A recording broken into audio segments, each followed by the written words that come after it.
Usually Sheriff asks the question, but he's in hiding right now, it looks like. Good. Well, I always get yelled at for not letting you talk so much. So let's start at the beginning here, Bryan. How did you, you seem like you have like a very deep in with Theta. Where did your journey with Theta start? So I went to school with Mitch Liu when we were both 5. Papa's popping and locking, Magnum scrutinizing, Papa Max Podcast. Welcome back, everyone, and thanks for joining us on episode 13 of the Poppin' Mags Pinecast. Mags, we are up to 80 days since we've been told we can take our NFTs off a Theta drop. 80. I think the key thing in there is episode 13. So we've been doing this for more than a few weeks. We're past a couple. definitely in the few week range there. And we're still going. We're just stumbling to the finish. I think we're approaching a few months. Is that accurate? I feel like that's accurate. It's got to be. Yeah. Well, we're almost 90 days would be 3 months. Yeah. I mean, which is more than a couple. It is more than a couple, absolutely. And it is it's obviously a few range. So yeah. It is within the few range. We're certainly, I think, past a few weeks here at this point. So are you gonna switch? You gonna put the hat back on or what? Yeah, I think I'm gonna have to, right? I would think so. I mean, if you don't, then they win. Yeah. All right. You heard it here first, everyone. The hat is gonna go back on. Here we go. Got to do it. Got to hold everybody accountable. You know, while we're on it, holding Theta Drop accountable, I would like some answers here. You know, we put together, well, actually, our community put together this gigantic list of things that they would like to see, to little enhancements on the site. And honestly, the one that is driving me nuts right now is the listing for T-Fuel only. And everyone loves a T-Fuel pump, right? Do you love a T-Fuel pump? Well, I do too, until it pumps so much that now the NFTs that I have listed for T-Fuel only sell at way less T-Fuel than I wanted them to sell at, because I have to list T-Fuel only in US dollars, and it just doesn't make any sense. So Theta Drop, if you're listening, can you please arrange it so that T-Fuel only means you get to identify how much T-Fuel you want to sell something for, not the US dollar equivalent. Thank you. Well, sounds like you need to get to silver then, because they're not going to do that for bronze. Just popper. Yeah. Right? Why would they? Yeah. So that's my plea for the week, Theta Drop. If you can hear me, there's many of us that would appreciate that, especially if T-Fuel is going to pump. T-Fuel, I don't know if you saw T-Fuel. So obviously we just talked about T-Fuel pumping this week. The our play tokens came out. Did you see that? Oh, baby, did I? Oh, yeah.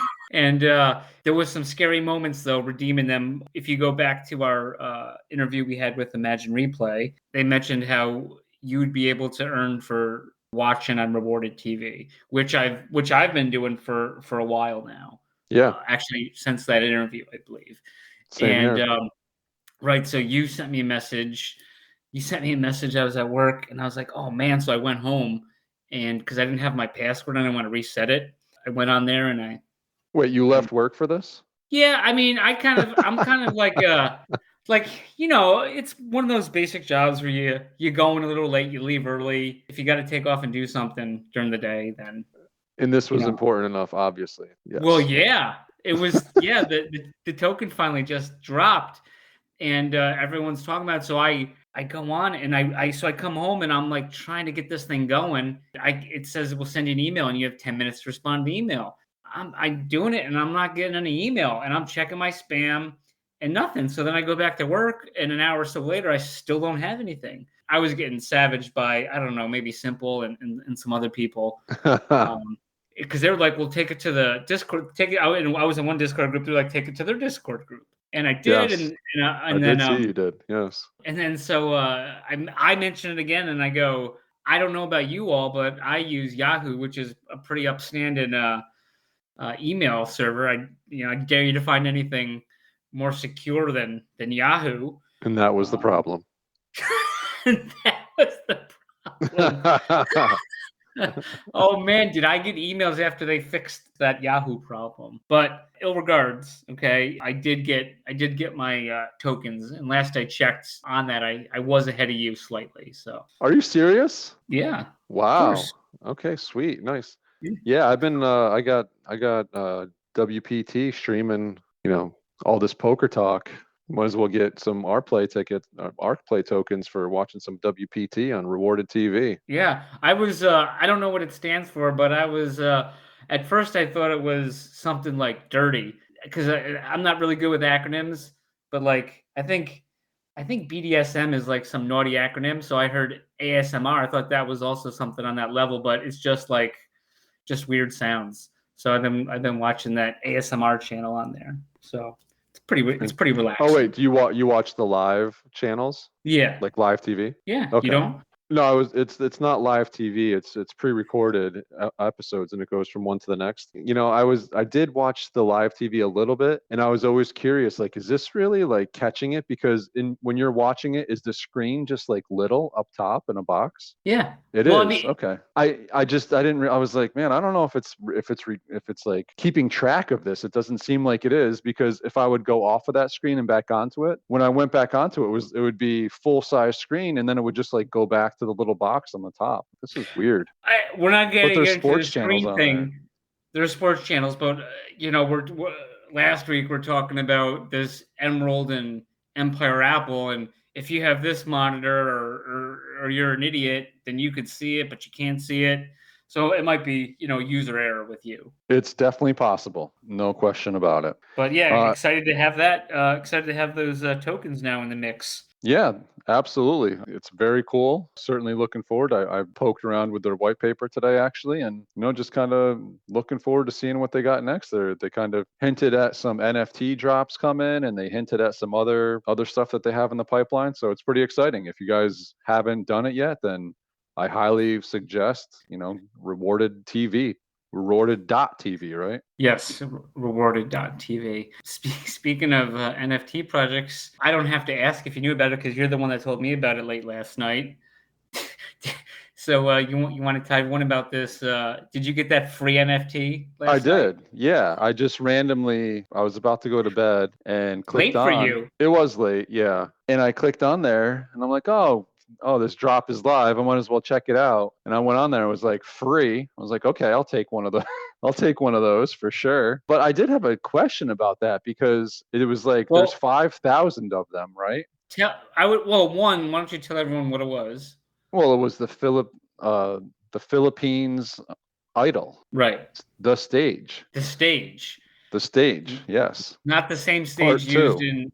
Right, part two. Not the. I'm told we're probably not going to need it for any of Ivory's drops, but that's too bad, because now I'm going to get stock up on them just in case. I wasn't a fan of the other American Idol. I think it's cool they're expanding. I hope they're excited in the Philippines about it. Yeah, no, this one's they were selling tickets to it, and it looks like people are actually reselling and buying the actual tickets for the event. So. Oh, no way. Hey, yeah, that's what part of the drop was. Sure. The first ones to sell out were, it looked like September 10th and 11th. I don't know if people think that that's the finals, or if it is the finals or whatever, but I didn't get into it like that aggressive. Tickets were $18, but yeah, I got a stage. Yeah, so we kind of go from, it seemed like more US centric. They're trying to budge into the Asian market. Korea, there's been some news now with Samsung. I saw it today. It seems like that might start picking up soon, and then we got all of a sudden out of nowhere the Philippines idol. So and we're big in the Philippines, right? 4 or 5 downloads. I don't know. I'd have to go back to the archives and check it. Speaking of giving away NFTs, did you happen to see what Mactastic did this week? Yeah, he was giving away floors, right? Yeah. I mean, we were just speaking about floors, so now we can speak about other floors. Stage floors to pine floors. Stage floors to pine floors. Yeah, so shout out to Matchstick. He's really been carrying some weight here lately. He does this giveaway on Twitter. He set up all those server rooms in the SPS Discord. It Yeah. seems like it's bringing some life. We've talked before about kind of how dead the SPS Discord really has been since Pine Games. Yep. And it seems like it's brought in some new viv and vigor. Definitely. Absolutely. And people looking to try to get into the different channels and stuff, which, that leads me to a question. We had a little bit of a debate in the Pine Goo channel. Should the child be allowed? All right, I understand that the owner of the child has a separate Pine Goo. He's got like 4 or 5 of them. Yeah, he's the Pine Goo king for sure. So, but let's say he didn't, and it was only the child that he owned. Should that child allow access to the Pine Goo server? Well, you know my answer because this was very hotly debated in there. And unfortunately, there was a lot of people that agreed with me and a lot of people didn't. But the damn shame of it all was we were in agreement on this topic. I know, it's unfortunate. I don't want to be sometimes. It does. So they don't want us to use our massive platform of the tens and tens of listeners out there, but that's what we're gonna do anyway. You all may or may not know. So there's custom pineapples, or there's one of one with their versus the genitive with their different attributes that are listed. However, so there's the Pine Goo, which is like Baby Yoda, and then there's the child. So the child is from the Mandalorian, and it looks just like it, except it has banana eyes, which don't exist as an attribute anywhere, really, right? Like there's not in the background. Yeah, there's no similar eyes like that, and the background color is very different. Right. So they're saying that person should belong into the Pine Goo Discord, which we Discord greed about, if you might. Yes. No, we're on the same page here. I mean, if you have whatever it is and you're sorting it, you have each thing gets to go into its own kind of pile. So if you're sorting pineapples, you have a custom pile and you have a Pine Goo pile, and the child is a custom. It's labeled a custom. It's not labeled a Pine Goo. So in that sense, it would not grant access to the Pine Goo room. It would, however, grant access to a custom room, which there isn't one for some reason. Right. And then do you want to talk about the issue that came up, the big debate that came up in the Skulls Discord room for anyone who owns a skull? Well, go ahead. So apparently, I don't know who this individual is, but apparently somebody has a generative skull pine with a T-fuel floater. However, that T-fuel floater is in the person's hair. It's not listed. There's no other T-fuel floater that's not in somebody's hair other than this one, and he's like all the way back in the 400s. This is the first I'm hearing of this. Yeah, now look, I don't have a dog in this fight. Everyone knows that. I would argue, which I don't like to do, obviously. No, absolutely. I like to stay back from confrontation. Yes. But I would say you're telling me it's an attribute, but no other attributes have the floater in the hair. So, we've discussed and people they've discussed and they've debated and they've discussed the tiger blindfold. There's only 2 tiger blindfolds. Correct. Right. And there's 4 T-fuel glasses. So there's some with very limited things. So now this poor chapper or lass, they have this skull with this amazing attribute, but it's not being reflected for what it is. So I don't know who this mystery person is, but I think it's way rarer than Theta Drop Rarity is given a credit for, and I think it should be looked at. Should it be a misfit? What should it be in your opinion? Oof. You're kind of just throwing this on me. I've never even really heard of this situation. So apparently, it's number 2599. So if anyone wants to check out Skull 25 or Pine 2599, you're gonna find this really crazy skull that you probably didn't even think it existed if you known it already existed. Yeah. So interesting question. I mean, maybe we'll visit this hot topic sometime again. Yeah, I mean, it would be great to have James on and be able to ask him that question, Right, because I did. I don't know if you saw there. How a lot of the Theta team, they have their own customs. Yeah. And there was a custom that I didn't see. So all those customs haven't been opened, and there's only some of them that we know about. But then because maybe I wasn't as active in November, December, in January, early February, well, I saw one, and it had the T-fuel floater in the person's hair. So you ask me, it should be a separate attribute, just like the Theta staker and the Theta, what is it? The holder. Theta staker and the Theta holder. One's in the left hand, one's in the right hand. That's the only difference. Mm-hmm. So you would think if the thing's on the right side of the pine, and that's classified as a floater, well, if it's in the hair, I think it should be something else. To me, it just sounds like the rarest attribute out there. But that's just me. And I look forward to revisiting this subject another time. Yeah, unfortunately, I'd have to agree with you. So let's move on. Bad for ratings. So back to Matchstick. Remember last week we had a little chat and we spoke about which pines, custom pines, that we would want to have in our own wallet if we were to be able to choose whatever ones we wanted. Right. Well, I have that list here of what I chose and what you chose.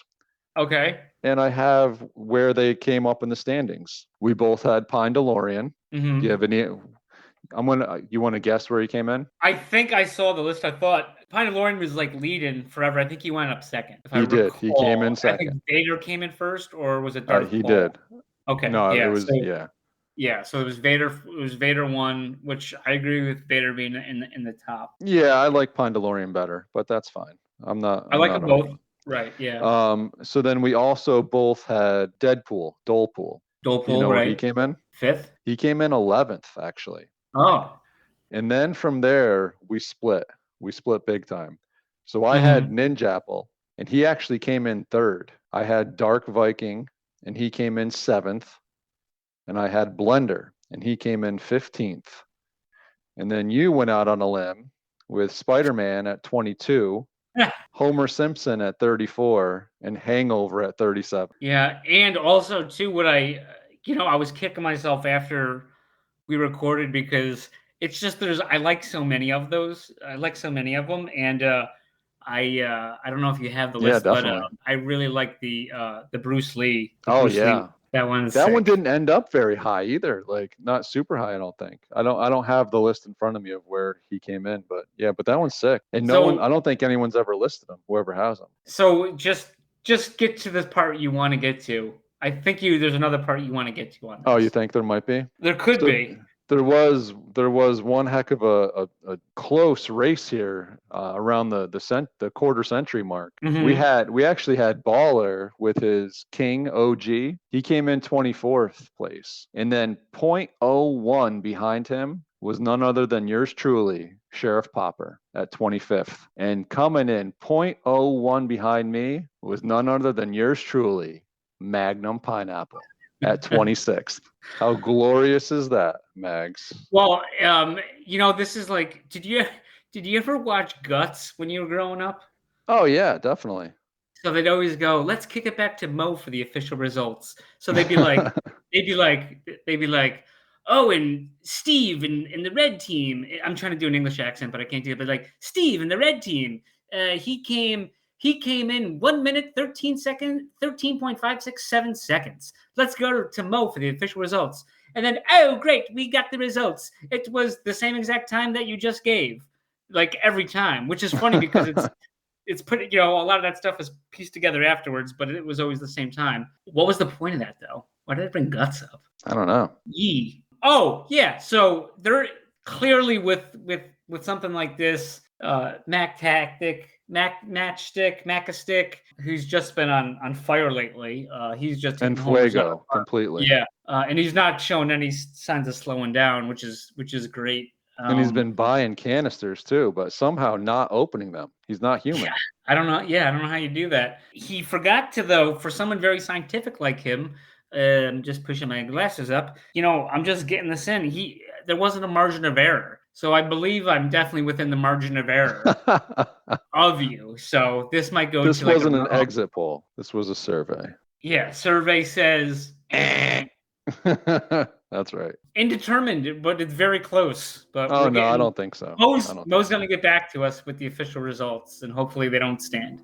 I don't think so. So I was just curious.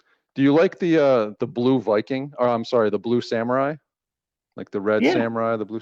You like those? Well, I don't think the red or green samurai are out yet.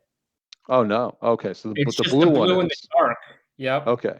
So there's a blue samurai, and it's, I find it curious that there's also a samurai helmet in the generatives that is blue. Did you never Mhm. notice that? Yeah, of course What about I've noticed. now? What about the blue Viking? He's out there. There's no blue Okay. Viking helmet in the generative Yeah, it's though. not. Isn't that crazy? Are we really doing this right now? Is this Hey, how do okay? you like me? Okay. I don't like you. I don't like you at all. I hope people understand this. So this is what happened, ladies and gentlemen. Popper, I don't know, Swampy's boy, he was saying that, oh yeah, he was talking about the samurais and the Vikings. And one, they're all pretty cool. I'm not gonna argue that They're they're all not cool. cool. They're all Absolutely. very cool. There's And no it's doubt about cool. it. It's cool. It's basically more original because it's not really like it was built off of something versus like a Deadpool Dolepool situation, right? So Sure.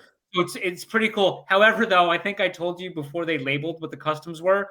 I saw I I saw the green Viking and I thought it was Link. I don't know if you remember that Yeah, sure. from Yeah. Legend of Zelda. But yeah, so you were saying that the Viking helmet is and it's not even a generative the Viking helmet. But Right. I said the Dark Samurai helmet isn't generative either. Right.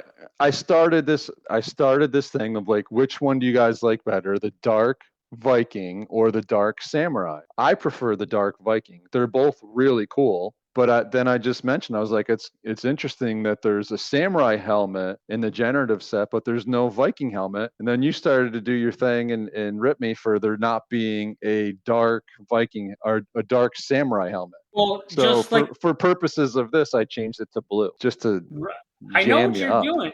Yeah, you tried to Jimmy Jam job me and it didn't And work. I did. It Oh no, backfired. it worked. It worked. No, because the other one doesn't exist yet. It but hasn't there's been made. there's still no blue Viking helmet generative, and there is a blue samurai helmet generative. Okay, but there isn't a Dark Samurai helmet generative. That's correct, and there's That no. is We're just gonna. That is That's correct. all I'm gonna. I'm gonna edit the other shit out. So this is great. Oh, that's terrific. No, but basically, you're highlighting the fact that there is no generatives of the Viking helmets. Right. Okay, That's but yeah, the exactly. Viking helmets aren't what's generative. It's the color and the helmet that are what's generative. Right. Okay. Right. That's fine. But there's none. There are samurai helmets. There's not a dark one though. There's not a dark one. And But I which would you still just take. And actually, do you know in the official poll which one came in higher, the Dark Viking or the Dark Samurai? probably whatever you want to say. No, the Dark Samurai came in higher. Did he? Yeah, I believe it was like he came in 4th or 5th, and Viking was 7th. Yeah, they're both. I mean, they're both amazing. They're really. I just think I can see why you like the Dark Viking better, but I think it's the background is just plays so well with the Dark Viking versus the Dark Samurai. And so, I like the color of his sword and the sword that's behind his back too. Glows. And then the other thing which you didn't mention, and I'll definitely give this to you is samurai swords. Though there's only like I don't know 10 or 11 of them for generative, they are generative. There is no of those Viking swords also. So Right. I will concede that, and I'll take the W. I will take the point. Thank you very much. Okay. I had in my notes advantage Magnum, but I guess. Yeah, I No. saw that a few times this week. Definitely.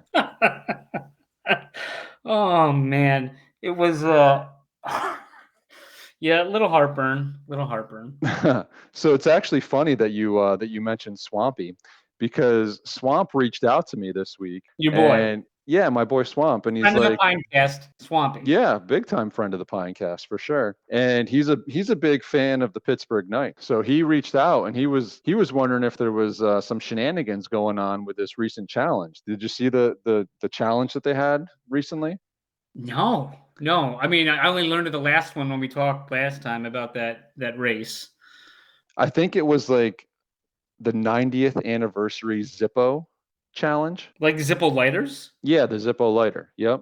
So if you had you had to have a car that had Zippo license plate, and you had to have one of the original ones that had a gold chain with the lighter on it. And if you had one of each, then you qualify and you win. So I saw that it was coming soon, and I didn't know when it was coming, but as soon as I saw coming soon, I went and looked, and it was like, I think it was like $50 for a car with a Zippo license plate, and like $250 for the lighter. So it would have cost me $300. So I went online and I saw you could get it for $175. So I wasn't about to do that, but Swamp reached out to me, and he's on their Discord, so he posted what they had wrote, and it was just like, oh, the winner will be announced on August 15th, and it didn't really say anything else other than that. And then that's Monday, I think, right? Or Sunday? That's this coming Monday, which is a big day for us. But the challenge was already over on August 8th,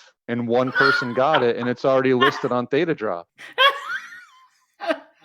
Dude, that sounds like I know we've been talking about The Simpsons, maybe because I keep bringing it up. Yeah.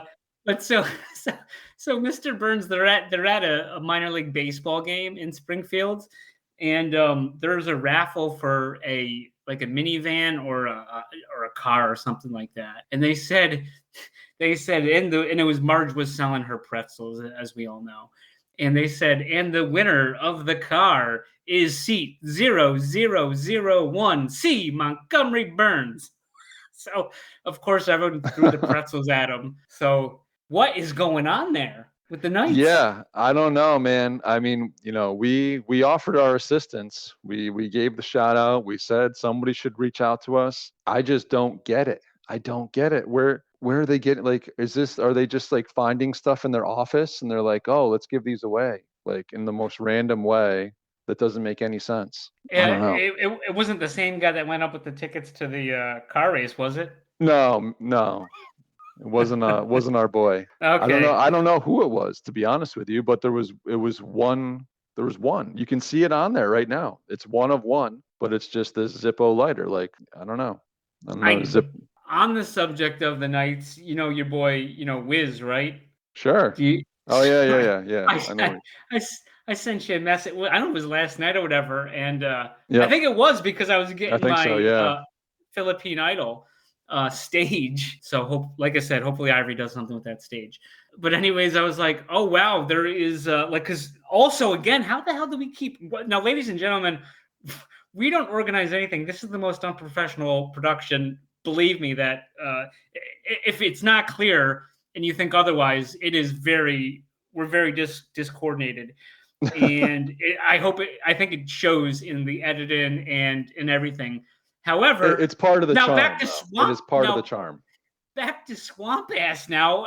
Swampy, once again, friend of the podcast, your boy, aka your boy, and he was telling us when he was on that he got to play. He had that funny story where he redeemed his whiz and he played he played a game with him. What was it? Some kind of, is it the car with the soccer thing or something like that? I forget what it's called. I'm not a fan of that one. And so I think there was 3 of them. So I was telling Popper, I was like, dude, there's one of these tickets on Rocket League. That's what I said. So anyways, I was looking, I was like, oh, $111 to play Rocket League with him. And I was like, Popper, man, I go, maybe we should do this. And you're like, nah, I don't know, man. And the next thing I know, like, I don't even know, a couple minutes later or whatever, you go, that expired.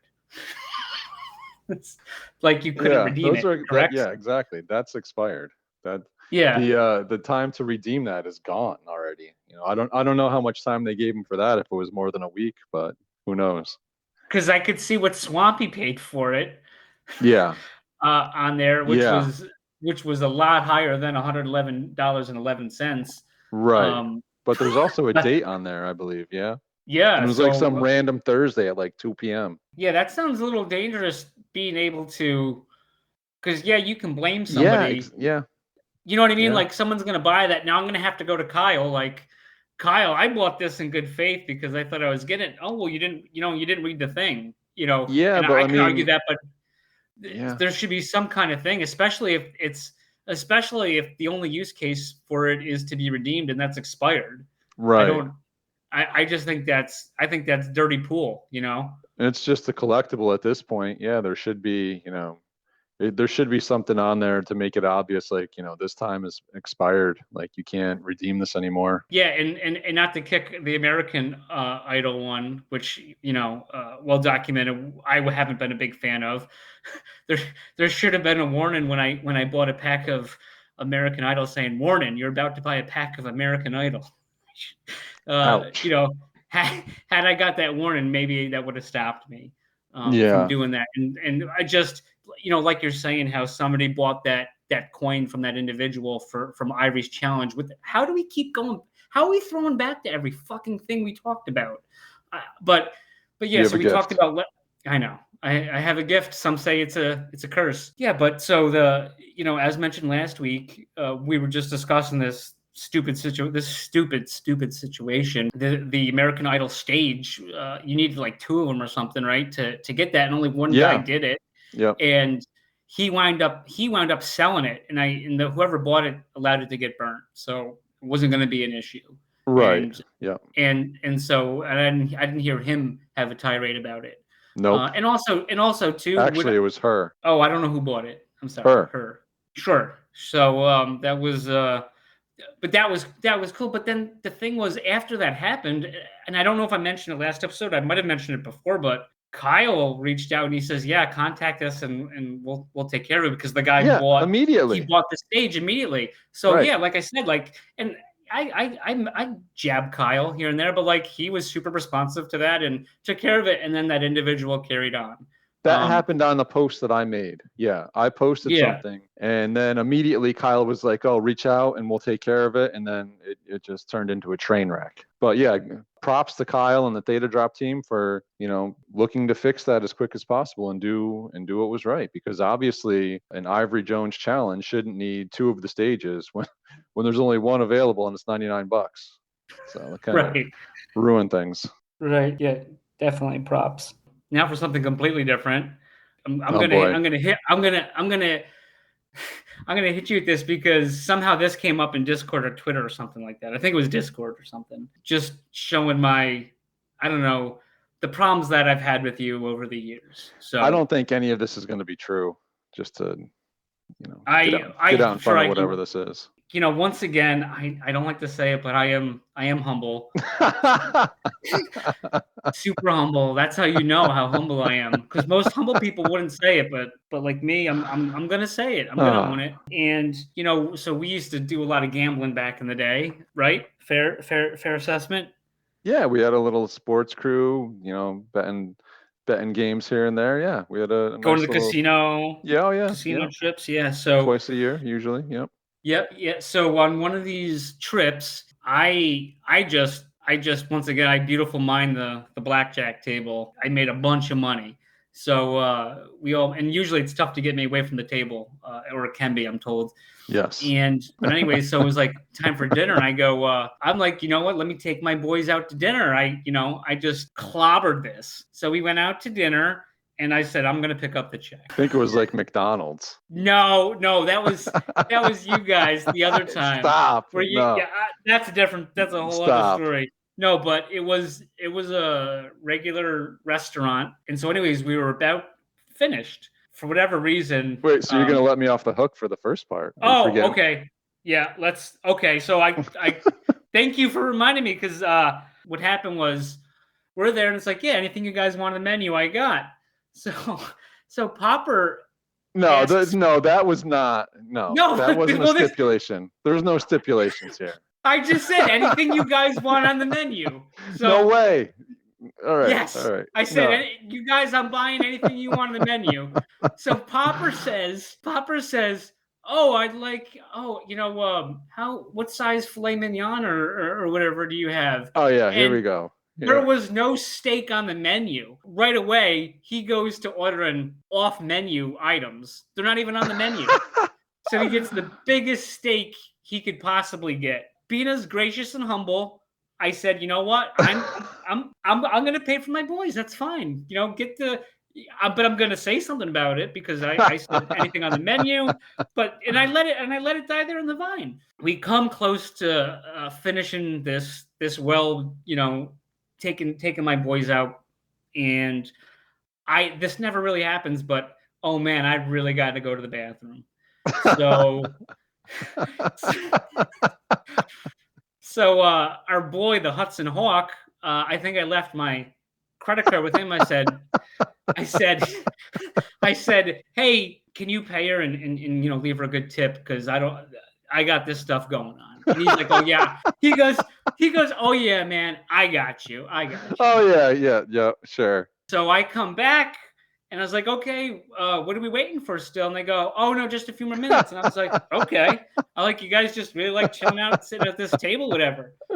And so he gives me my credit card. I don't look at the bill because I'm just so gracious and humble. Next thing you know, the waitress comes out with a bag bigger than like an industrial bigger than an industrial luggage thing or whatever. I was like, oh, what is this? And they go, oh, we got some sides to go. I said, excuse me? And they go, oh, well, we're probably going to be hungrier later. So I figured we get this platter of all these different sides and we can just eat them later. And I said, this is where I had to, humble's humble, but taking advantage is taking advantage. And I said to the Hudson Hawk and to Sheriff and the other gentleman with us, I said, what? This is unacceptable. I said I was paying for dinner. I go, Popper's getting off menu steak. Now you're getting STGs, sides to go. And I only paid for dinner. I didn't pay for freaking second dinner. This isn't Taco Bell. But I couldn't do anything. The card was already swiped. Taken care of. People sometimes they attack my hospitality. And I just want to let people know before there's a lot of Popper backers out there, and I just want them to know what they're getting into with a fellow like that. And yes, he did eat some of those sides to go later that night. No doubt about it. I had a moment of weakness. It was not my idea, but we were going over. I'm not sure who you're calling the Hudson Hawk, but we were going over to the Hudson Hawk, had an apartment and that he had just moved into. And I mean, I'm telling you, there's nothing in the apartment, like absolutely nothing. So we were about to leave the place and go back to his place. And we were just going to starve if we didn't bring food with us. So we got some STGs just to make sure we were all right. Yeah, so that's setting the record straight is a good thing. So I'm glad we got that out in the air. Yeah, thanks for airing that out. Thank you. And afterwards, I had a conversation with myself, and I said, we came to an agreement. We said, this is probably not going to happen again. So. And it hasn't. It hasn't happened since, but with a different crew. Somebody got me with off-menu seafood salad. Ooh. Also in the ABQ in Albuquerque. I was on Albuquerque, and I had a nice score at a casino up there, and we were meeting up with this. I was with this one guy. We were meeting up with this other guy and his girlfriend, and I was like, "Oh, let me take you guys out to dinner." At first, we almost went to like a California pizza kitchen, but I was like, no, let's go to like a real restaurant. And then once again, I got up. I didn't give anyone my card. I got up, and the waiter comes by and he goes, oh, and here's your 2 seafood salads. And then the best part about that was he didn't even order one for me. He ordered one for the other guy. So, so I've gotten hit twice with sides to go or salads to go, if you will. Ouch. But not cool, ladies and gentlemen. Not cool at all. Well, it's just because you're so humble. It is. So, all right, Max. Well, I certainly enjoyed a trip down memory lane there. Thank you very much. You got anything else you want to? Quick shout out. I think it's just newsworthy, real quick. I don't have to draw this one out either. But there was 3 customs sold this week. Oh, that's right. Yeah. How did we miss that? Yeah. So, and it was like gangbusters. So I think there was a triple S and a custom sold for $5,500 each. And then all of a sudden, because NEC's been on a tear, the dude's still been on a tear. Then Baller, out of nowhere, buys your boy James's sister's custom like Scooby-Doo pine. Yeah, for $15,000. Cash, homie. Yeah, and they keep saying, "Oh, I can't buy anymore. I'm gonna get killed." I can't Right. find anymore. But both of those two characters, NEC Yeah. and Ball, are also friends of the Pinecast. Big friends. Very cool pickup. And Very cool. But I said I was going to draw this up, but just real quick, I just find it funny that, and they both have fabulous collections, no doubt about Absolutely. Yeah. But to each of their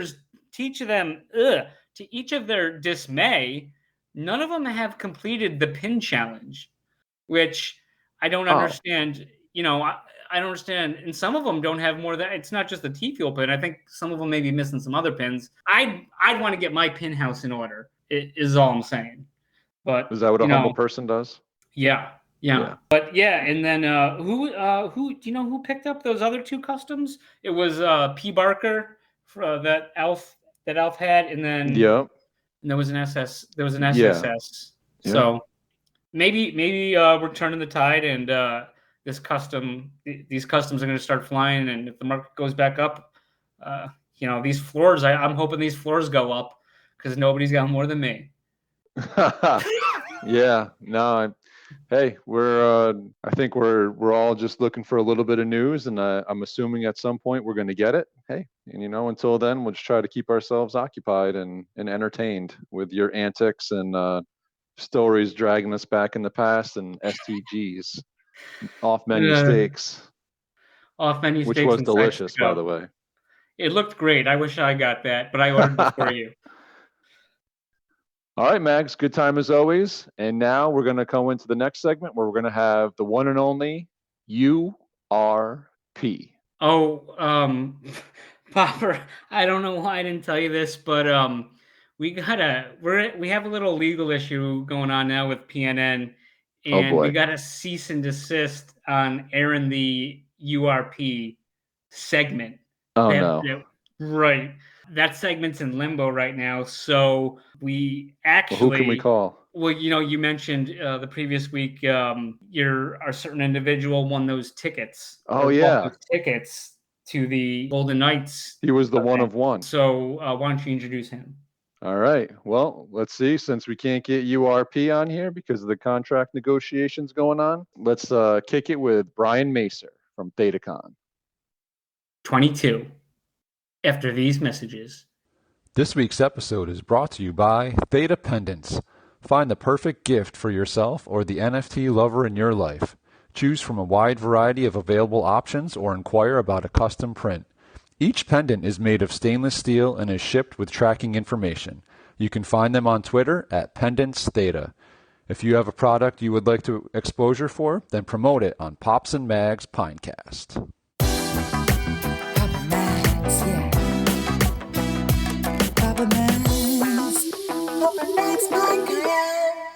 Papa Max Podcast.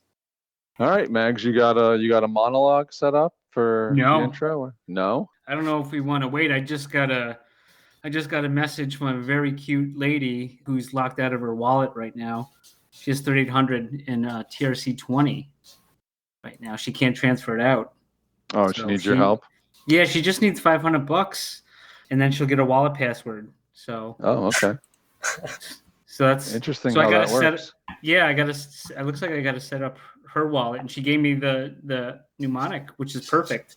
So I'm starting to see more and more of those on Twitter. It's like, oh, well, how are you doing? Delete. It's just another one of these. Ladies and gentlemen, somehow we got top of line guest. You may know him from Twitter.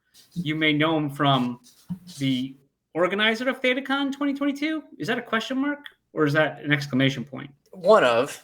Yeah, sure. Okay, one of. He's a one of one, but he goes by Bryan Macer. Bryan, welcome to the Pinecast. Hey, thank you. Yes, I do. I've been going by Bryan Macer for a good period of time now, and it's been lovely. I am a little bit jealous, though. We do have some great pseudonames that I just didn't even think about that coming into the Twitterverse. I didn't know that was a thing. I kind of thought you just put stuff out there and you are who you are. Turns out I've been doxxed since before being doxxed. Yeah, I went on and interviewed with Ultralight, and just all the things he knew about me. Like, how the heck do you know all that stuff? Oh God, I'm out there everywhere, I guess. Well, this is going to be a bit easier because we don't have all the goods on you. This is not a professional production. Oh no. We're in beta. This is far more professional than I believe you all very much know. It's coming into its own. I mean, you have, as you've mentioned before, tens and tens of listeners, and I've seen the ratings. So I think you got maybe 2 ratings on the last one, and it was delightful. They were both well rated. I think out of 10 stars, you maybe got 1.5, but that 1.5 was well thought out. Well, we're big in Thailand recently. I don't know if you know that.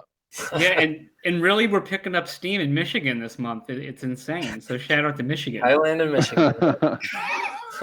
We'll see you guys out there. Between the rice fields and the wheat fields, we make it happen. It's all good. I mean, you're not too far from Michigan, right? Not at all. I only know that because of one of the things we were speaking of recently, this Golden Knights challenge that they had, where they gave away tickets to a race in Indy, and some random person actually happened to buy them. Yeah, I mean, yeah, we were kind of chatting about that too. About a few days before the race, is this going to happen? And I saw that as well, and I thought, well, I've never been to a race before, but I live 10 minutes from the track. I mean, why not? So let's go for it. And turns out those tickets were really nice too. Got a few sets of them, and went there and kind of walked around the track and did the whole noob thing. I think I posted on there too, on the old Twitter, to where it's like, wow, all these people have either headphones on. I thought maybe they were wanting to listen to the race. They looked pretty expansive, like they really wanted to cancel out noise around them just to hear what was going on in the commentating, I suppose. And then several of those orange or neon yellow earplugs in. Thought there must be something to this. And sure enough, as the first pass of the race started, found out it was pretty noisy there. So you may or may not have lost some hearing there. Yeah. So I stayed for a portion of it and then walked around. So that worked out pretty well then. Oh yeah. Yeah. The Knights were able to find the one person that was able to go to the race that weekend. Yeah, absolutely. And not only attend, but also enjoy the race. So that was 100% effort and gain by them. And I'm thankful for it. So nice. Thank you publicly on the tens and tens viewers here that I'll surely get back to them. Yeah, we tried to shout out to them to, get them to reach out to us because, we can help with this kind of stuff. If it would have been put out a little bit earlier and I got it, maybe I can plan a trip to Indy with a few weeks notice, but from a Monday to a Saturday, kind of tough. Yeah. We have some of the most random events that happen in Indianapolis. One thing, I was walking around, I live right downtown, so I kind of venture out and go try different coffee joints and you name it. But we also have an huge esports thing set up in one of the plazas. And I think right now it's for maybe an NBA 2K23 or whatever it is. I don't know that's going on, but they have big competitions and tournaments here in town. I just thought that was crazy. I never even realized that. Theta happens to be in the esport business. I thought, hey, why don't you guys come to Indy here? Usually Sheriff asks the question, but he's in hiding right now, it looks like. Well, I always get yelled at for not letting you talk so much, so I'm just trying to share here. Let's start at the beginning here, Bryan. How did you you seem like you have like a very deep in with Theta. Where did your journey with Theta start? I went to school with Mitch Liu when we were both 5, and then I went to middle school with. No, these are all lies.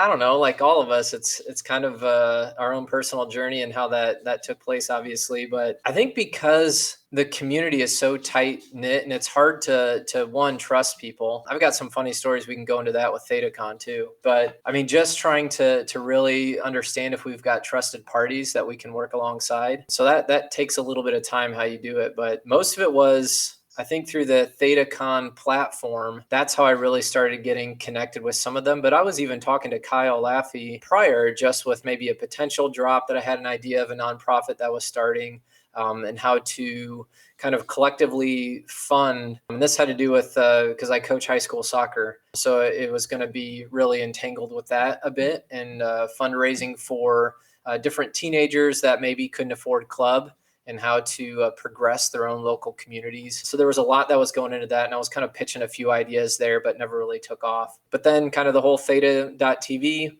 experience and being part of that for a few years. And then that led into a few Twitter conversations with one Mr. Rob Feldman, Psycho KO. And that began the flourishing of the ThetaCon event. And then soon thereafter, Doc Theta came into the picture. Very cool. So how long ago did this ThetaCon event kind of start, like in your head? We're not even a year in. So this is probably December of last year. Okay. Because I remember, there was that elusive Telegram group that we were so excited to join a while back. And I think that's where it was, like, somebody, you mentioned like the biggest or the worst kept secret in Theta. Yeah. is what you're referring to it. And I can't remember when that was, but I'll be honest, when you said that, I had no idea what you were talking about.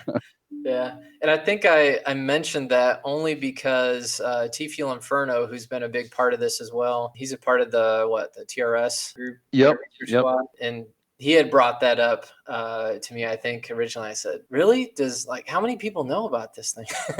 And that's where I started thinking, it's like, well, it's not like we've been private about it, but because obviously you've got to pitch the idea. It's a community driven event, and if you're going to have a community driven event, especially funded by the community, you kind of need some buy-in by the community that they want to do it.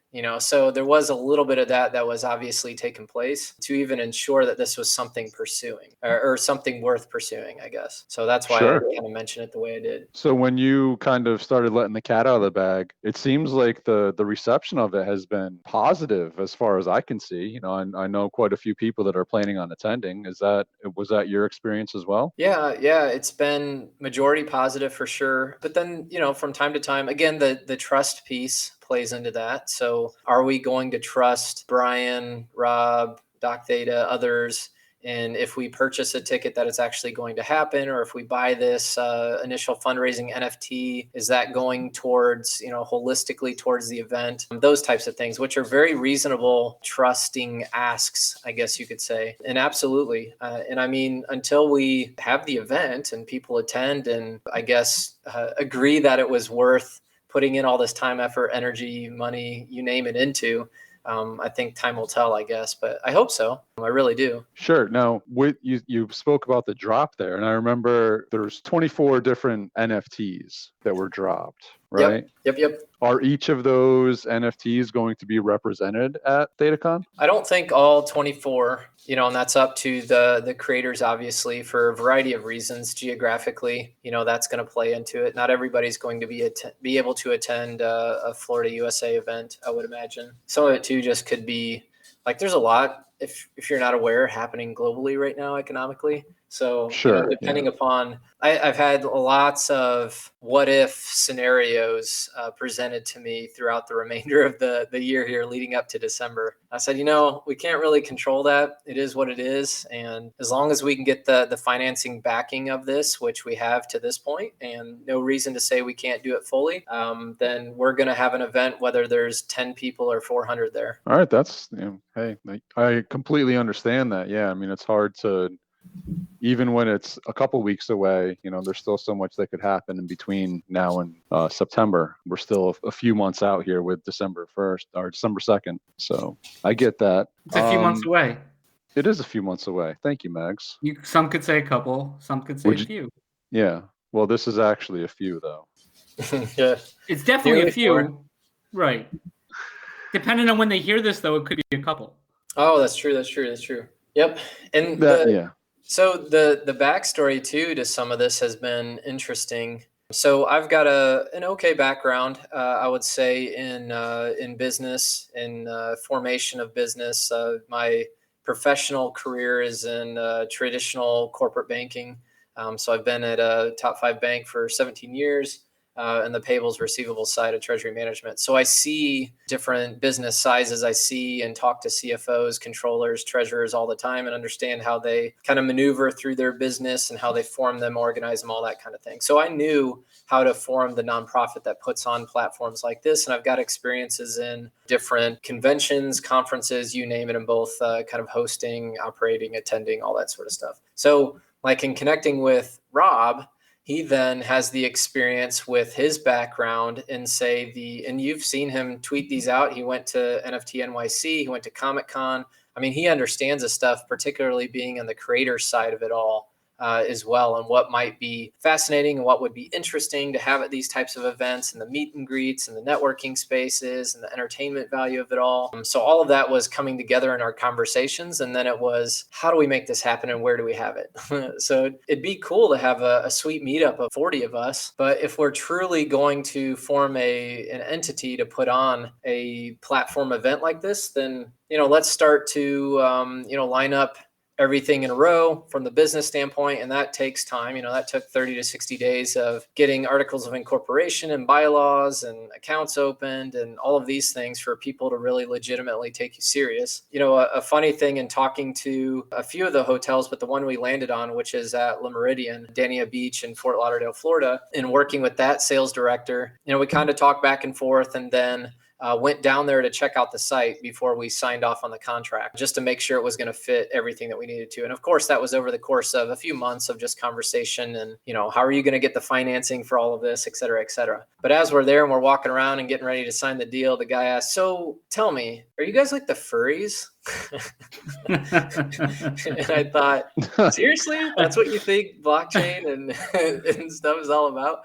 I said, no, we're not the furries, although that would be an exciting event as well. And surely we may have attendees that are part of that crew, or maybe, even want to dress up and whatnot. I mean, it was just funny to hear, we are still so early is what I'm getting at. There's still a lot of people who have no idea. A big part of this too is kind of on the education piece of it all as well. Not from a formal education, but much more about the the natural engagement of it all, just understanding what it is, touching and feeling theta, everything. So that's kind of what this whole thing's intended to be, and maybe some this year, but also years to come too, which will be fun. Cool. Just out of curiosity, are you envisioning this to be creator centric, or is this more theta drop centric, or theta in general centric? What's the main theme here? So it is around the Theta network community. So that is going to engage those groups that you've just mentioned, along with investors, along with business entities, organizations that utilize the Theta network. So anything that would say powered by Theta network,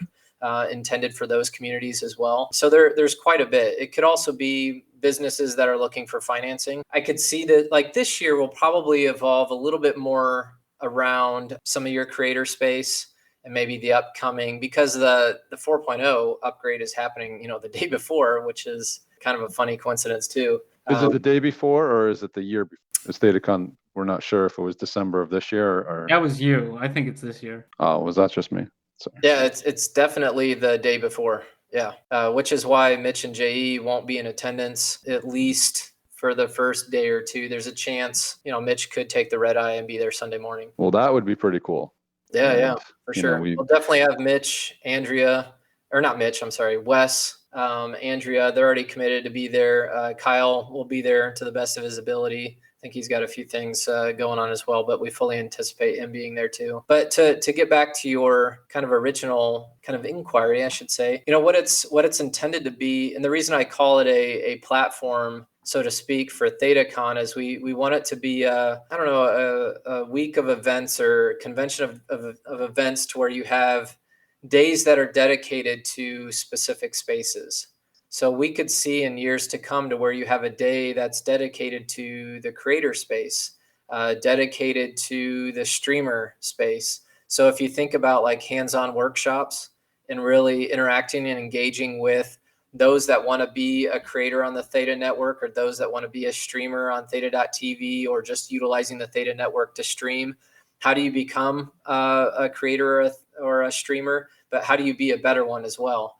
So that would incorporate having those that understand the building parts and pieces and design of Theta being there from Theta Labs. So representation from them there on those specific days. Also, those that have done very well on those different source, platforms. But then also having some newly released maybe even Theta upgrades or enhancements or things that people that are attending the event get first dibs at. So if you think of some other conferences or conventions, when you go to them, you usually get exposure to some, first dibs or insight to some new things that are happening, enhancements, and you name it. I could also see days that are dedicated to investors and just wanting to do good discussion and dialogue and wanting to not necessarily pay for, but line up to be in attendance to have some good dialogue, one-on-one discussions with Theta Labs at this event. We've also been pitching around the idea of, if you're familiar with Shark Tank, what about those businesses that they could lead up to the event and proposing their business idea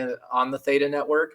And then the top 10, for example, would in person do a presentation to a panel of investors that want to supply financing for pieces of the business and to help them be successful and to launch those.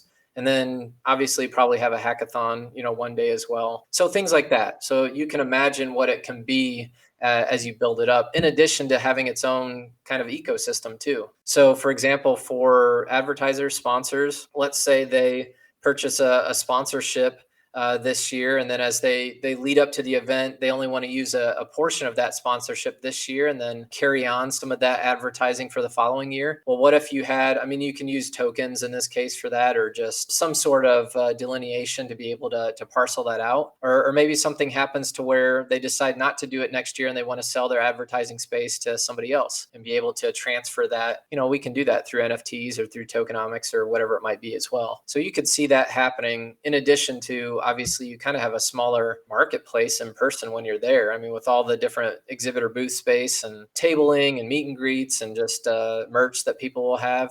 You could see a lot of that happening as well, too, as it gets bigger and bigger. So it's kind of just the beginning idea generation of it all. Yeah, I'm looking forward to it for sure. And, I'm hoping that nothing crazy happens between now and then so that as many people as possible can get out there. Sounds real cool. What about you, Mags? What about me? Yep. What about you? I would think at minimum we'll probably have a few hundred, even if stuff hits the fan. But more than likely, we'll probably sell out the venue, which is roughly 350, 400. Speaking of selling out the venue, that we talk about tokens, we talk about Theta a lot on this Pinecast. The tickets, it seems like there's been a lot of chatter on the boards about when are the next release of tickets coming out. Do you have any insight on that? Unless I missed something. Yeah. So we have not publicized this, so let's make an executive decision here. And it just depends on when this comes out. But for you and insider audiences, I suppose, we are releasing our second drop here. We think that'll kind of go throughout maybe the summer and fall too, but through our website, so ThetaCon.org, anticipating that dropping on August 20th. So that's what we're looking at right now. So you're the first to hear that. We're saying that out loud today. So we also mentioned Popper, and you were also talking about the ThetaCon 22 NFTs. Now, I don't know if this is a selfish question, but by chance, how there's been because you're the main guy. How there's been different raffles for these tickets, or these tokens or NFTs. Is there? I didn't hear anything. I remember there was an initial list of who's participated, and I noticed Secret Pineapple Society wasn't on there. Do you know if they are going to be participating in anything? Well, we've certainly reached out. Is it James? Yep. Rare Robot? Yeah. And I know he's been really, really busy and kind of moving all over the place. I think the entire community understands that. So it's really up to him if he wants to. I haven't personally heard back. It's not to say that he hasn't been in contact with Doc or anything, but at the moment, we haven't anticipated anything. But there's still plenty of time. Oh, so, yeah, for sure. And that's open to all creators. So, there have been some that have done multiple. So you'll see again and again, if you own their specific NFT, it's an opportunity for them as creators as well to engage their community in helping out. And by the way, a shout out again to all those creators. Every single T-Fuel in this case has gone to the ThetaCon event. Even Open Theta for hosting it, they would typically, I would think anyways, charge, a portion of that. The creator kind of benefit, the whatever else, 100% of the T Fuel purchased with all of those, and each transaction is going to the event. Oh, that's which has awesome. been incredible. Yeah. So Yeah, that's why we continuously say that was the initial fundraising event, because that was the full intent. Now we're getting additional benefits from holding some of those NFTs for sure, but the intent there was to raise funds so we could actually do this thing. Cool. So I know I was trying to like nudge Popper because it seems like he always starts this unless I like blacked out during this interview, which is possible. But I don't think so. Usually Popper will ask, how did you get involved in Theta or NFTs or crypto in general? Do you have a story to share? Yeah. So you understand, I came from traditional finance banking understanding. I started in investment sales. So I knew about fiat currency products. I guess I'll put it that way. I got red pilled, so to speak, in about, I want to say it was 2016. And I stumbled upon, what's his name? Mike Maloney, goldsilver.com. His What is Real Money, or Hidden Secrets of Real Money series, which is awesome. If people haven't seen that, they need to check those out. And I couldn't stop watching them. They're like, I don't know, 12 episodes, 10 to 12 episodes, 30 to 45 minutes. And I also, in my formalized job, I manage a development group for recent grads, analysts that come in, interns. I hire and recruit a ton of people. And every single one of those groups, I highly recommend that series. It is just amazing and opens up your eyes to what real money is and kind of the whole fractional banking system, debt system, you name it. At any rate, that's where I got red pilled. And then, as you're like looking at YouTube videos and stuff, it says, hey, if you're interested in this, you might be interested in this other thing. Sure. Well, that then turned me on to Big Swear and Road to Ruta. And that's how I got introduced a little bit more. Well, I mean, Mike Maloney talked about a few cryptos. So that opened my eyes to what cryptocurrency was. Thought, okay, yeah, cool, whatever. But I was still not really convinced that I wanted to get into that world until really listening to Bix. And so I've been a subscriber of Bix's for, I don't know, 3 years or so, 4 years. I don't even know. And so that's what turned me on to Theta, is through him. Gotcha. Well, yeah, I tried to turn Popper onto Bitcoin in 2016. And he said no. So he was a tough holdout. That's well documented. Thank you. I was definitely buying and selling, I think at the time, Ethereum over 2017 as it was going up. I saw a pattern that was happening weekly, that it would go up throughout the week and then you'd sell it Friday evening, Saturday morning, and it would dump Saturday. Not sure why, but then Sunday morning you could buy it again and do it all over again. So it was just like 10% gains each week. And then you had the tragic dump at the end of 2017, of course. It's crazy. You would think like the whole quote unquote conspiracy theories of, whatever, but it is almost to a T. Anything you see on CNBC, it's almost just do the opposite. Whatever these guys come out and say, you do the opposite and it's almost guaranteed. Yeah, I remember back at the hype in December 2017, they played a thing and it was like, here's how you buy Ripple. And it was like right when Ripple was at its all-time high. And you wouldn't know it, like just shortly after that, slam, like that just slammed the door on everything. Yeah. I got something about Ripple too. Actually, XRP was the first crypto I got into. I totally forgot about this. I think before I even got turned on to Bix, or maybe while I was watching Bix, because maybe that's how I figured out how to get it, I guess. But because I work at the bank I do, we were in one of the first financial institutions in relationship with Ripple Labs. And remember, I'm on the treasury management side, so I'm close with all the product people. So like, wait a minute, if we got a deal here and we're working with Ripple Labs, then surely we're going to use these XRP tokens, right? Because that's how you're doing all the international cross-border payments and you name it. So I was digging into that and I kept poking the product guys to say, hey, what more can we, and this was, back in like 2016, 17, something like that, 2018. So I'm kind of poking at them a little bit. I go out and buy it, as much as I can, thinking that's what's going to happen. I wasn't getting much from them there. Then I read into a little bit more as to how we were using it. And we were really only just using it, not for the tokens themselves, but the XRapid, XCurrent, whatever their systems were for transferring the data back and forth. Yeah. Sure, you need the tokens a little bit to do that, but it was mostly the actual Ripple Labs business that we were partnering with. And we were the first bank, I believe we claim we're the first bank that actually made a transaction through Ripple Labs in whatever format they were using.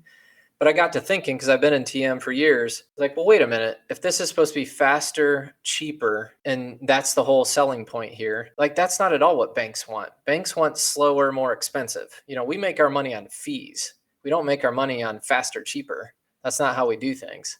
So that's when I dumped XRP. I was like, I'm out of here. This isn't, I don't think it's going to do what a lot of people think it might do, but that was just my own opinion. Yeah, I stopped paying attention to them after I kind of came to that conclusion. And obviously people can do whatever they want to do. And I've never deterred people away from any of that, but I wasn't sold on it. And I soon found Theta anyways. And I was like, I'm all in on Theta. This seems pretty legit. The only thing, if anyone out there knows, I have 19.999999 XRP on my ledger right now. And I'd love to get that off it before, it hits 589 a coin. So yeah, I will forever have 20 Ripple stuck. Because they don't, for whatever reason, they don't let you take, like, you have to leave 20 on. I don't know. Oh, you know what? I think I do too. Little bag. Now that you guys say that, yeah, on my Ledger Nano, yeah. I thought it was maybe 25, but it could be. Yeah, you're right. I was gonna say 50, but I trust Magnum on this one. It's probably 20. The numbers, it's a beautiful mind thing. So it is a beautiful mind thing. It is. Well, when it goes to $1 million a coin because we've inflated the US dollar to infinity, then I'll sell it if I can get it off. If we can get it off. Yeah, that'll be the problem. I don't think you'll be able to get it off, but just I wanted to go back to ThetaCon real quick. It took some convincing to get Magnum to join us at ThetaCon, but we actually had NFT Theta Purveyor promise that there was going to be a hot tub that Magnum could broadcast live from. Is that true or false? Oh, that's false. There's a very nice pool and it's in Florida, so it's going to be warm. I don't know if there's a hot tub. I can't remember if there's there's a hot pool. They have a really nice workout facility and like a yoga area and all that too. So, there's got to be something around there. They've got enough water bottles. We could heat it up and make something happen. Indeterminate. And it does not, negate the fact that in your room, there's definitely a tub with hot water in it. So there's usually a solution for all of these problems. We can make it happen. Now we just need to work on the red carpet for him and the helicopter entrance, and he's a go. Yes. Maybe we shouldn't it be like a blue carpet? Yeah, that's what I was thinking, like blue and orange. Yeah, we can make that happen. That's another. Well, you would want to put your red carpet on top of the blue carpet, if I know you. Oh, that's right. Yeah, when Magnum shows up, I would. Yeah, but that's for everyone else, the commoners though, they need a. Like if Mitch decides to come, he can use the blue carpet. That's cool.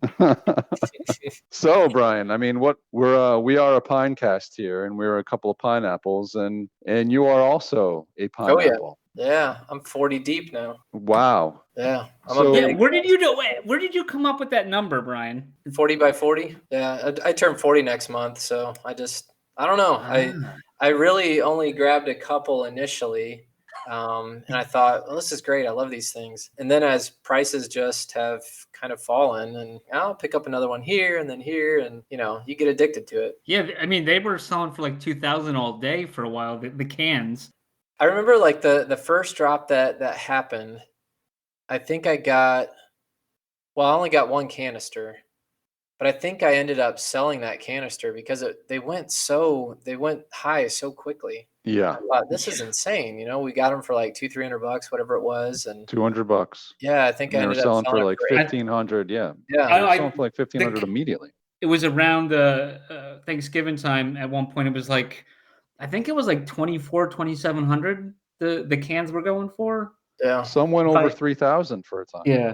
Yeah. So. But I really regret that too, because those first ones, I think, held a lot of the good stuff. Maybe that's just my own misbelief, but I don't know. Like, man, I should have kept that one. So I ended up buying another one just because I wanted the initial kind of feel. And that is one of the greatest feelings. And this kind of leads into like the whole NFT space anyways, when you have the opportunity to open up packs. World Poker Tour, that whole drop, I have way too many of those things. And it has everything to do with just opening a pack and getting the cards, and just reminds me of baseball cards growing up. And there was a time I was even buying Pokemon cards and watching streamers do it because I was like, oh, this is great. This is fun. And then I realized, why the hell am I spending a couple $1,000s on Pokemon cards? Oof. So I ended up just giving them to like a neighbor's like daughter or something like that. But it was Now fun she's opening rich. them. But now I'm up to, it just happened. You know how it is. Oh yeah, we know. Trust Yeah, me. I'll forever keep my first one. It's kind of like it reminds me of a what are they called? It's like somebody, one of the gangbangers from California. They button their top button, and he's got like one of the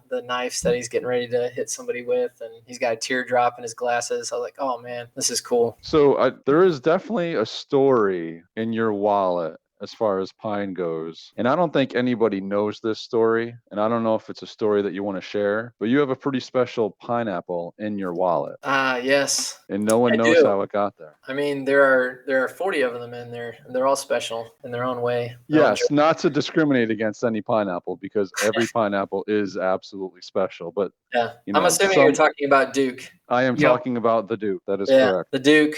So in working with Blaze over the last couple of months, I'm sure he's got a few different screen names. I forget, but initially, Will too. Yes. Will too. Well, Will, yeah. Two. So I want to say it was maybe 4 or 5 months ago. I don't know. He could tell you. But I have one that's like a pirate with the floating T fuel, and then also my first Bond suit one that I have. I like the Bond suit. Yeah, so does Mags. Oh, really? Yeah, I think they're cool, man. That's what I want my zombie to be. Yeah. You never said that in the first one, though. You never called that before. I've said it since. Let's get back to the guest. Bryan, please.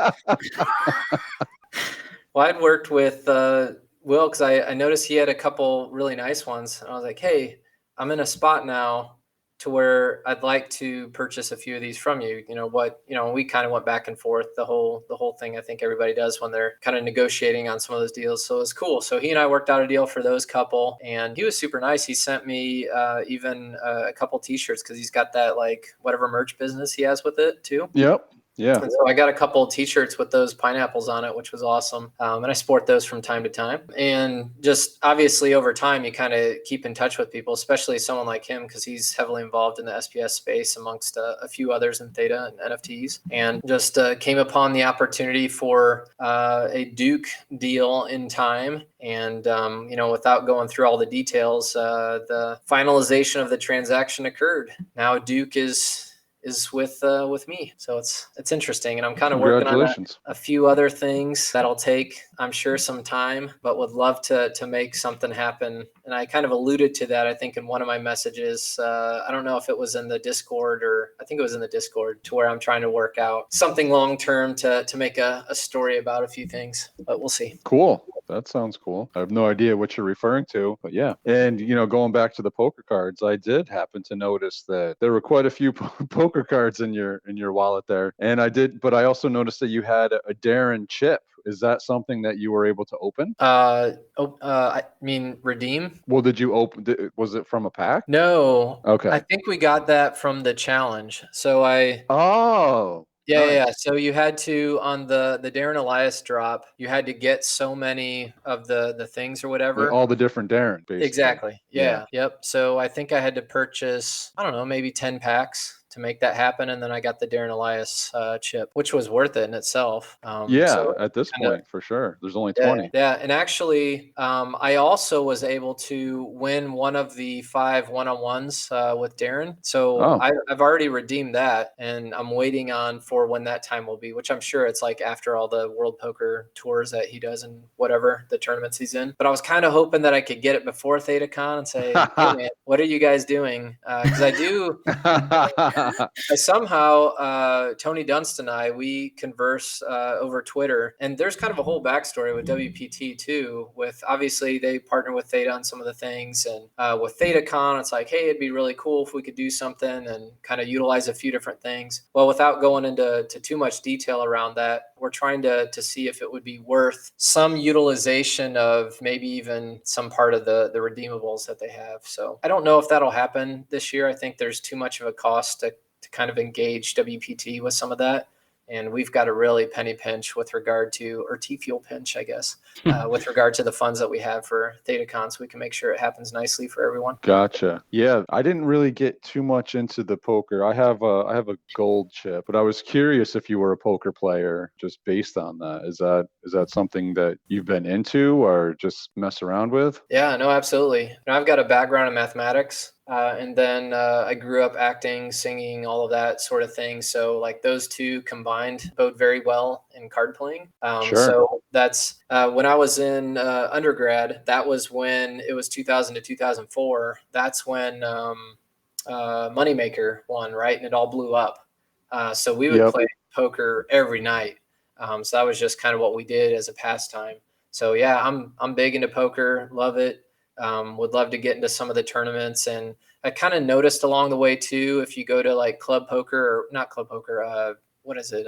WPT's online poker stuff for free. Like I don't pay for their service or anything, but I play for free on there. But you do notice there are promo codes in there. And then obviously just given how some of the NFTs have worked with like through the passaway sites and otherwise, like you can see to where there's going to be opportunity for WPT NFTs that you hold, certain ones that are going to gain you access to tournaments online, if not in person too, but certainly gain you access to potential either diamond or VIP or whatever status without having to pay for it. Well, I'm pretty sure that that's what your Darren Elias chip does, because I believe the golden chip does that too. Once you redeem it, you get access to WPT.com. Yeah. So that's what I'm waiting for. Yeah, which will be pretty fun because I've already redeemed the gold chip. And I'd love to be able to, like, I've got the box in my hand too. I'd love to be able to use that at ThetaCon for something. Cool. Which would be cool. I don't know if that'll happen again. Like there's a 10% chance maybe, but I'd still want to raffle it off to somebody who'd be cool just for free, give it away. But then I've redeemed one of the black chips and I've got another one that I got from another, because as you can tell, I've got a ton of those cards. So it's just a matter of, I'd been collecting them over the course of the year and not even knowing these challenges even exist. It's like, well, you never really know. What if I get like every common, every hollow, every, whatever. And sure enough, that's kind of paid off with those things too. Well, shout out also to Imagine Replay and Rewarded TV, because WPT is on there. And once I made an account there at the Rewarded TV, and I've been watching some of the WPTs. They just kind of are on in the background a lot of time. It's got me. I used to play some poker. I haven't played in a long time, but it's a fun game to play with some friends for sure. Yeah, I know Theta Club does a thing every Friday, so I just been trying to attend some of those, which has been really fun because a lot of the guys are on camera and we're talking, and you just get to kind of shoot the stuff with everybody. It's pretty fun. Yep, I did. I have caught a few of those and played. T Fuel Inferno is big there. Seems like he likes to play poker. Nice. So just digging through your wallet as well, I see you're pretty decently into passaways as well. Oh yeah. I think I got maybe 25 of those. I don't know. I've just always liked a few of the projects, SPS for sure, Passaways, World Poker Tour, my Open Theta or my MetaMask wallet. I've got a few out there too with like Mystic Gurus and some others, but kind of just get into what you can. And now I'm kind of getting to that point of I can't get into everything. Like, exactly. I'm out of fiat currency, we'll say. So it's kind of And even if you're not, I mean, it's hard to spread yourself out into so many different projects, because then at that point you can't stay on top of these things, or, there's so much, life is so busy as it is. And then to like, I got to check this, I got to check that, it's like, oh, now I missed something over here because I'm not paying attention. So I definitely found that myself. And, I feel bad for some of these like more recent drops,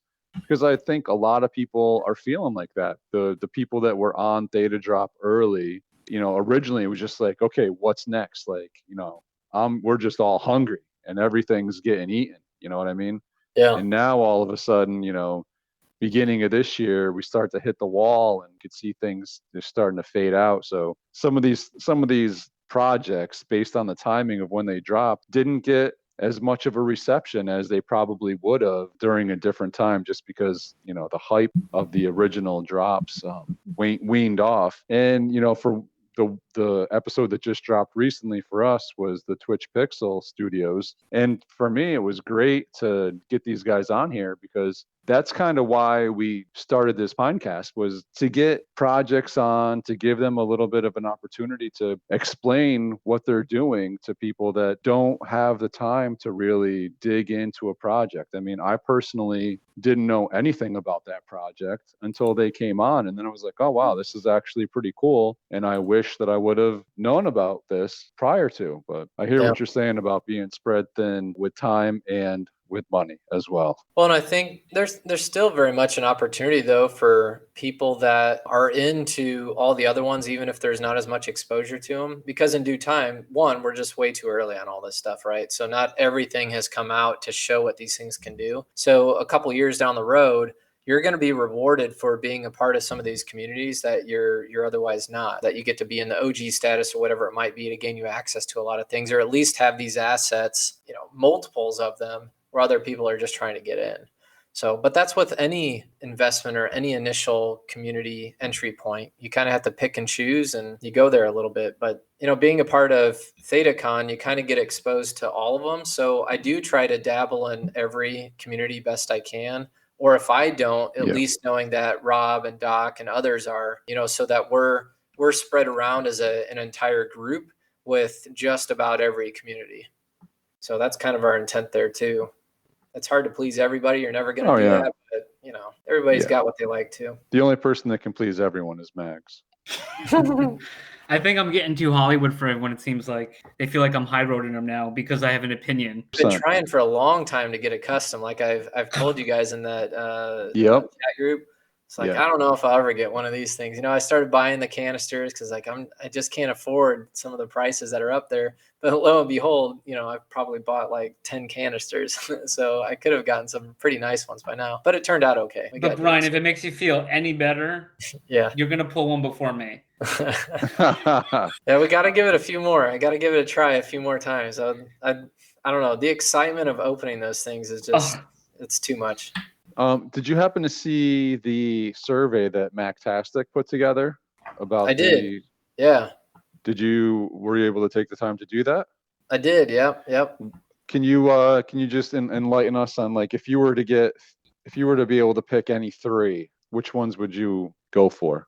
And you don't have to pick Duke because you're don't pick Duke. Well, I'm absolutely drawn to the Turtles. So I like those. Just because that was like my childhood.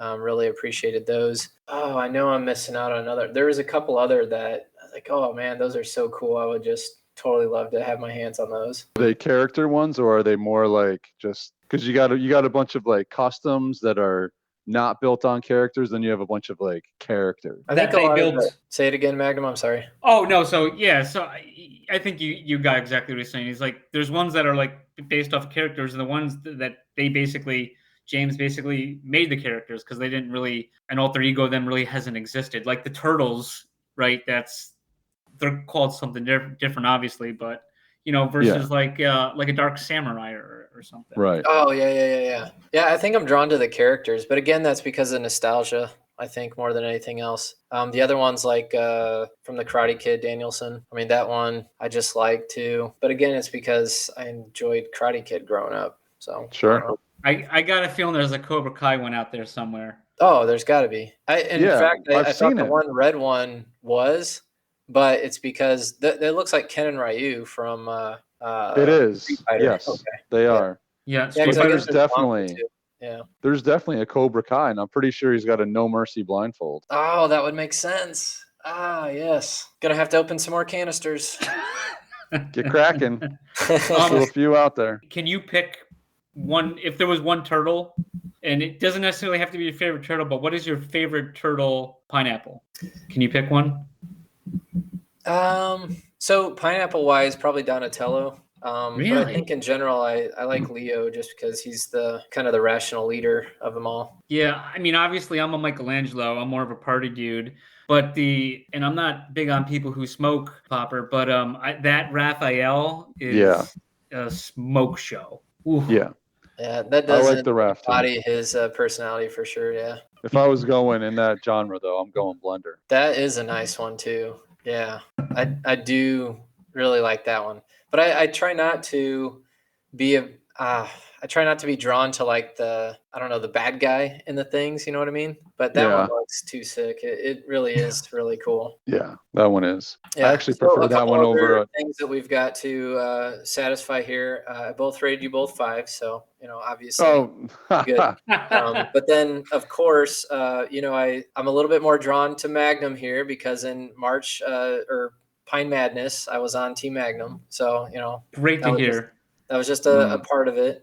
And I don't really know how that was drawn. We just kind of just picked at random, right? So I was a part of Team Magnum there. So we kind of went there, but I don't know who was partial to the pineapple on pizza. So I'm just saying this for my own opinion. Then whoever gets this, I guess. But I do like pineapple on pizza. There we go. Ouch. They're coming. The millions, tens and tens of people are coming out. Pineapple on pizza. I agree, Brian. I don't find anything wrong with it. No. There was an official Twitter poll though where you lost, but that's a different story. That is true. But people have their opinions, I guess. This has been litigated. I'm gonna leave it alone right now. That's fine.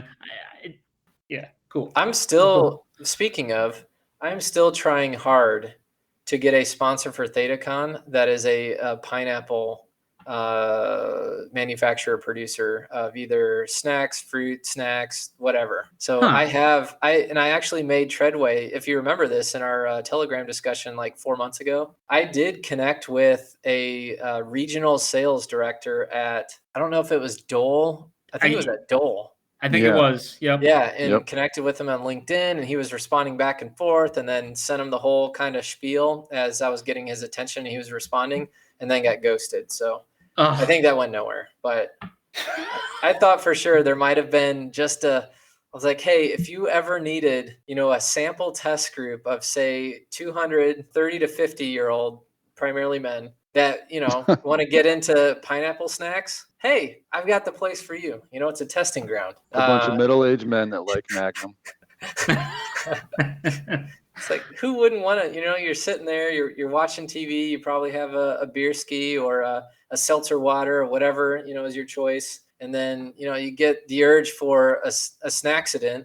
Who's not going to reach over for a juicy pineapple piece of whatever, I don't know, and an easy to open canister. Yeah. I'm actually a huge pineapple fan, like in real life too, just not on pizza. You have one of those spiral cutters, Sheriff? I actually do. Yeah, the thing is amazing. Oh, it really is. Love it. But yeah, I mean, it just seems weird that Brian. So you said business background, or was it just like banking? Yeah, both. Yep. Both, yeah. So it just seems weird with a lot of companies. More and more companies are trying to get into the metaverse. It just seems like a no-brainer if you're involved in any kind of pineapple operation. That, oh my God, there's these secret pineapples, and not only that, you have these custom pineapples that look like IPs of real things, but they're not. So you could use them in an advertising campaign, and so you don't even have to build anything from scratch. It's already here for the taking. Maybe we are early, but it just seems like the pineapple is there, but they're just not paying attention. I hope Dole's not going to come back to you, not General Dole, but like, oh man, this guy Brian came out to me getting into the pineapple NFT space, and man, my life trajectory really changed, and now we're like a Blockbuster. Nobody wants us anymore. Everyone's getting their pineapples from whatever. Del Monte. So Del Monte. Yeah, like if they had a Han Solo pine, Del Monte Solo. That would be cool. Wouldn't it? James, if you're listening, Del Monte Solo. Right after that's after the zombie though. Well, I don't be told, those big companies though, they have such regulatory compliance, red tape that they've got to go through, and they really do have to vet out all these things. We're still years away from a lot of that, for sure. I mean, for sure, especially because we don't even have the SEC or CFTC or whoever coming out with clear kind of definition around all of this stuff. It's just insane. I think it's going to be a few years still. All right. Well, I'm not selling anytime soon, so. Oh, yeah. I'll wait. Yep. Yeah, we'll be here. Unless I get locked out of my ThetaDrop.com user like I did Theta.tv.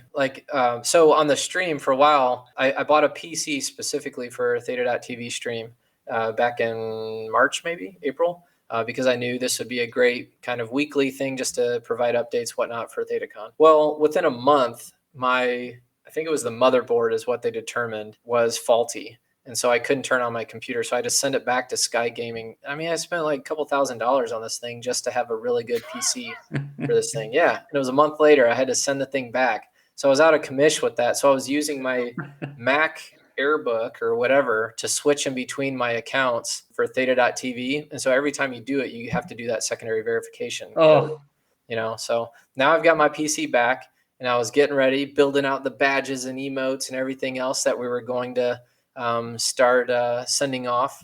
And today was going to be the first one. Shout out to ThetaZilla Club.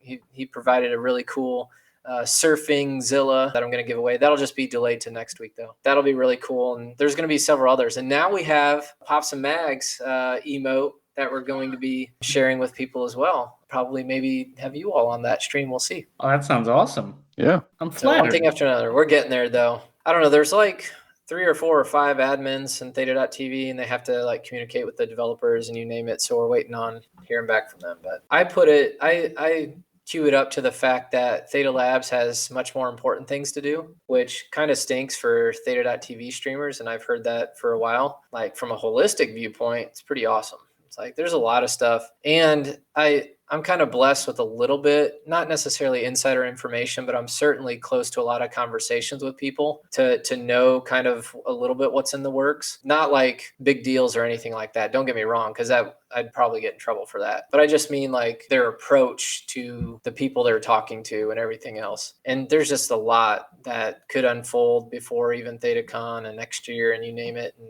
that whole entertainment space and Web3 and you name it. It's just too cool. Sweet. Well, before we wrap up, I know you had teased a little bit earlier that you had some funny stories surrounding ThetaCon. Was one of them that guy about the furries? One was definitely the furries. Another one was like, why did we pick Fort Lauderdale? So this goes back to poker. I noticed that WPT, keeping in mind the timing of this, right? So I was thinking this up in December, January, February. So SPS had just dropped, and I think Passways or whoever the next one was, but there weren't that many drops, right? So I remember WPT, and I was a big poker, so I was thinking, hey, you know what'd be really cool is if they had their tournament the same weekend, and maybe we could sponsor 1 or 2 people to go through a tournament and like share or stream how they were doing as we had the ThetaCon going on. So like looked at previous year's tournaments at that Hard Rock Casino that's right there as well in Hollywood, Florida. It looked like the week after Thanksgiving. So I just reached out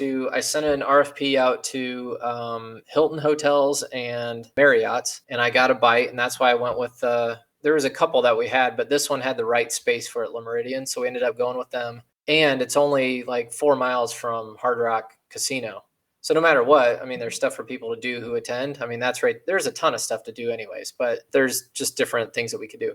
But at any rate, that was, I was thinking, man, that'd be really cool if they would come up with it. So I was bugging like Tony Dunst, who's a commentator for WPT and who's on Twitter. And I noticed he had a profile pic of some NFT. I don't even remember. I think it was a big gorilla or something. So, I was hitting him up on DMs and everything else and just asking Kyle a little bit more about it and trying to figure out who was the WPT kind of marketing promo person, just trying to get out the schedule for that. Cause they don't release those schedules, but like, I don't know, 4 or 6 months in advance. So I just took a stab at it for the December 2nd through 4th weekend. I thought surely they won't have that tournament over Thanksgiving. That would be not smart, right? How many people are they going to get there? Or maybe that's a thing. I don't know. Well, it turns out they released the schedule and it is the weekend before over Thanksgiving.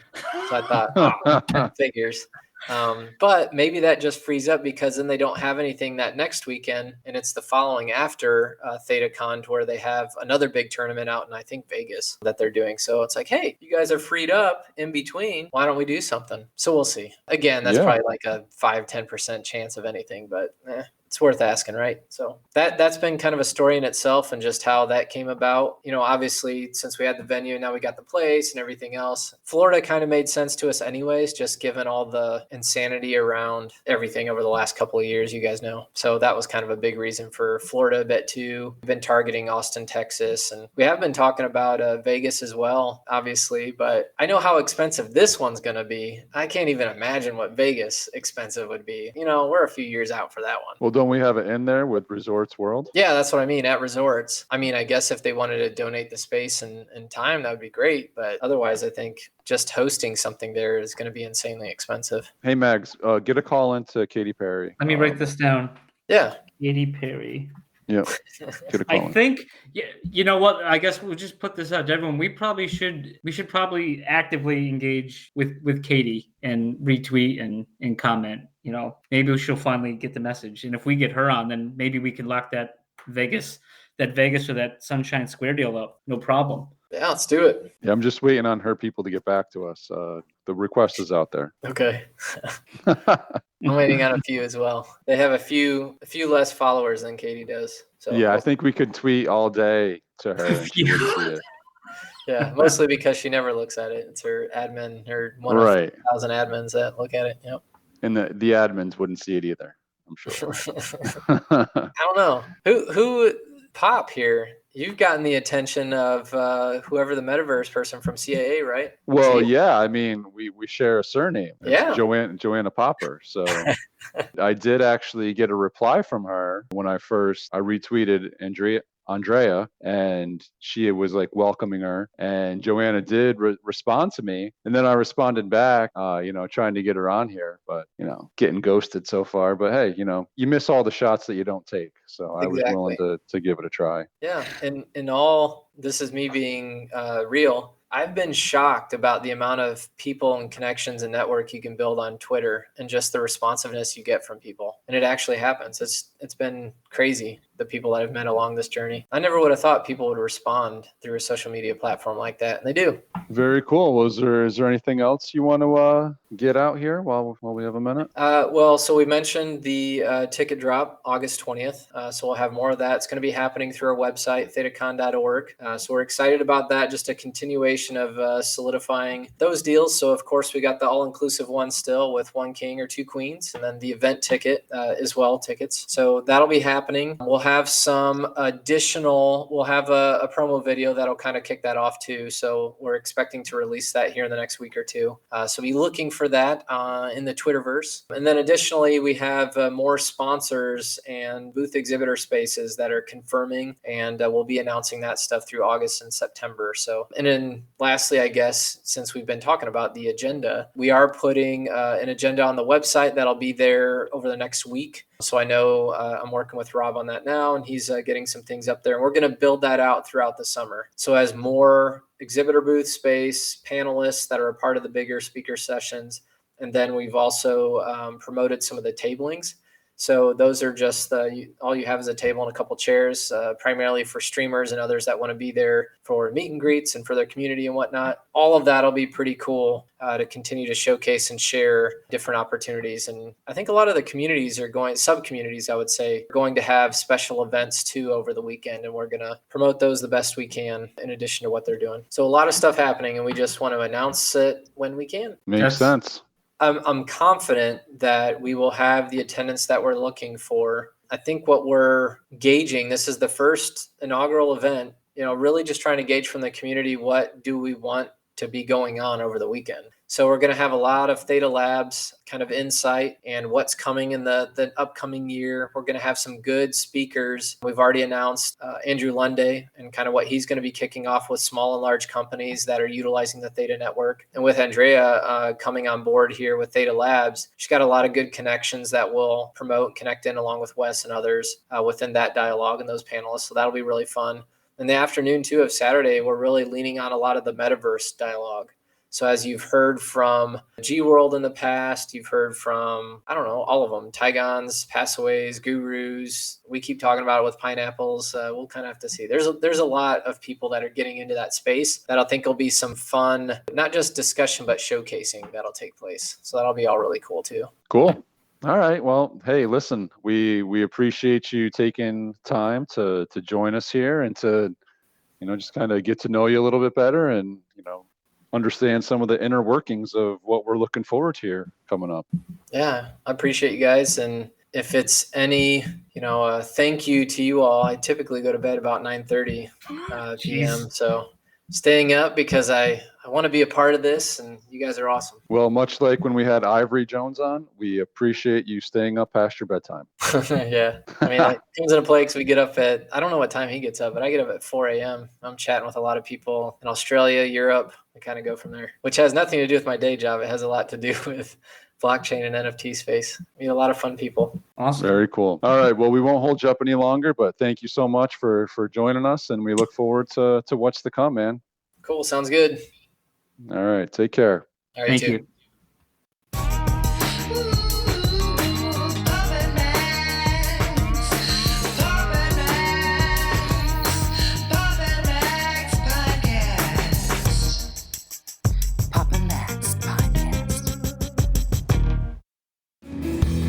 You have been listening to the Pops and Mags Pinecast. Music provided by Sushi Cat. Like what you hear? Send that cat a very nicely worded compliment on Twitter at JustAddSpam. Pops and Mags is a Scumbag Hat production in association with Kyle's Hot.